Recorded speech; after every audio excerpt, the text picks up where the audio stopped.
Okay, first of all, this is not investment advice. It's not a recommendation to buy or sell securities. Yeah, don't sue me. Uh, couldn't make a larger disclaimer on it. But that being said, what I'm doing is I am not committing so much as another dollar to U.S. equities. Um, I'm not even really constructive on global equities yet. Possibly some Mexican debt, only because the peso's gotten up to 25. Um, but yeah, basically, a lot of people are lying to you right now with data um, on every side of the coin as far as risk is concerned. The front page of the FT today was a jobless claims graph that had 6 to 8 million new claims versus the peak in '08. You know, several 100,000 per week. Different situations. Wasn't a sudden shutdown of the economy. People not being allowed to go to work. It was a progressive rolling thing. There were millions and millions of jobs lost in 2008.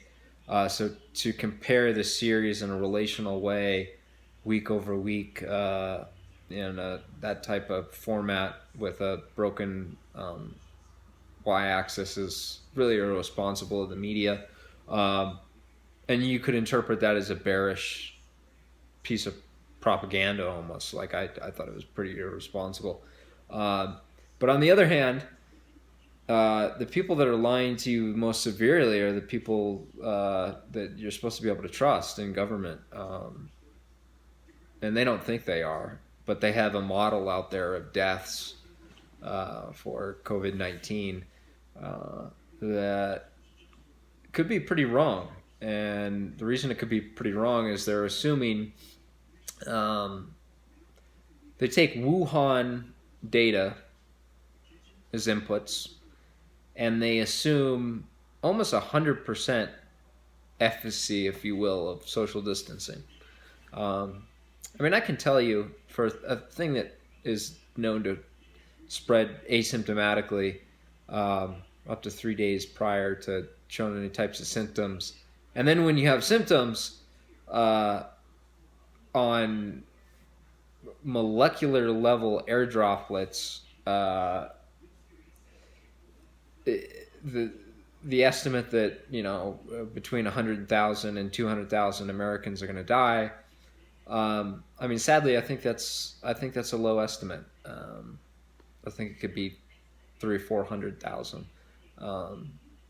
and that's going to have big implications. But the craziest thing for risk markets is that uh, you could you could make the argument that there's bad news on either side.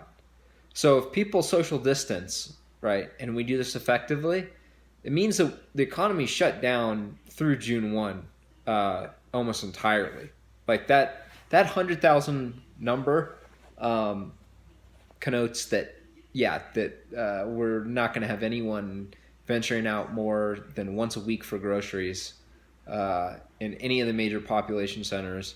And none of these impoverished metro regions are going to have an acceleration of cases. It seems like criminally naive, first of all. And so, I mean, yeah, when we reach these societal moments, uh, hope and prayer, I guess it's constructive maybe to make you feel better.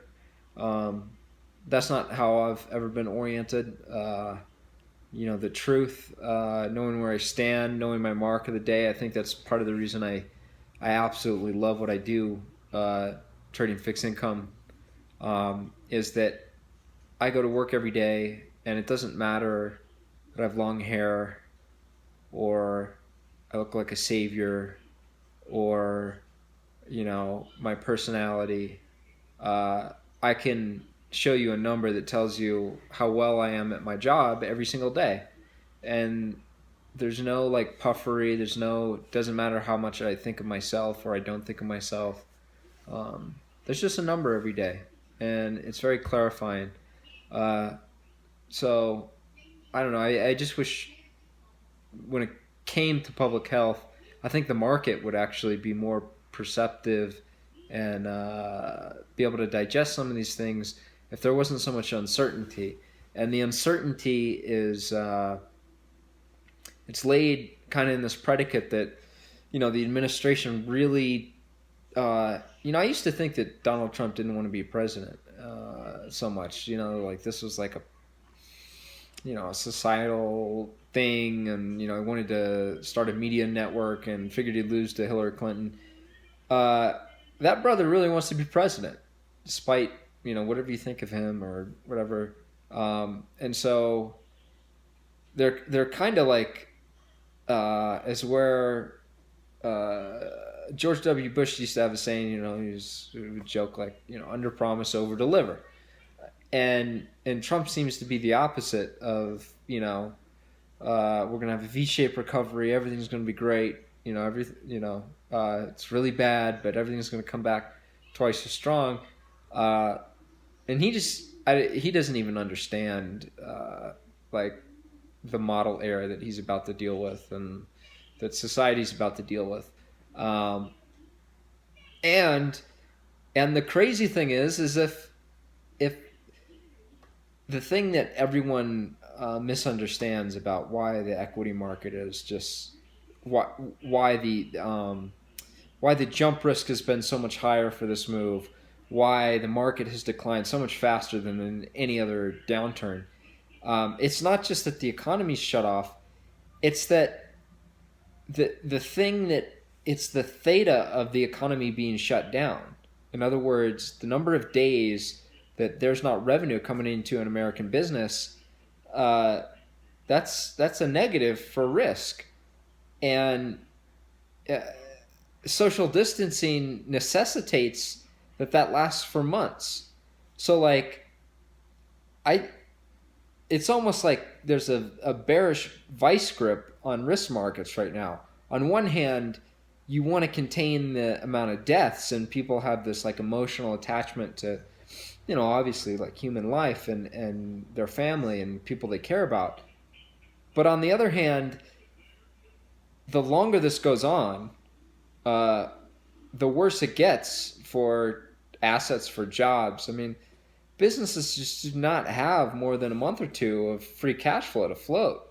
Uh, I mean, yeah, the multinationals and multi-billion-dollar companies have credit revolvers that they can draw on, but I mean they've drawn them out, and they're not getting another issue. But those aren't necessarily the problem. It's your Russell 2000 components. It's your junk credits. A lot of companies that took out covenant light 5-year tenors, and they've got OIS option spread based call risk. It, this could get really hairy.